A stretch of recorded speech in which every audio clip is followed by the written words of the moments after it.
Hi friends, പുട്ടുണ്ടാക്കുന്ന കുക്കറിൽ ചിരട്ടപ്പുട്ട് ഉണ്ടാക്കുന്ന വിധം. ആദ്യമേ ഗോതമ്പ് മാവ്, ഉപ്പ്, വെള്ളം ഒഴിച്ചിട്ട് മിക്സ് ചെയ്യുക. ആദ്യമായി ചാനൽ കാണുന്നവർ ആദ്യമേ ഒന്ന് ലൈക്കും സബ്സ്ക്രൈബും ചെയ്തേക്കണേ. ഇപ്പം പുട്ട് വെള്ളം ഒഴിച്ചിട്ട് ചെറുതായിട്ടാണ് ഇതേപോലെ മിക്സ് ചെയ്തെടുത്തിട്ട് കുക്കർ എടുക്കുക.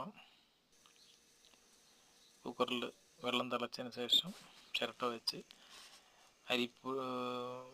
തേങ്ങാപ്പൊടി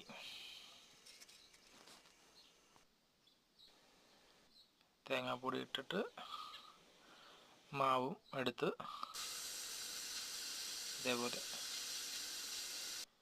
കുക്കറിൻ്റെ വിസിൽ ഊരിയിട്ട് വിസിലിൻ്റെ അവിടെ വയ്ക്കുക. ഏകദേശം 5 മിനിറ്റോളം എടുക്കുമ്പോഴത്തേന് പുട്ട് റെഡി.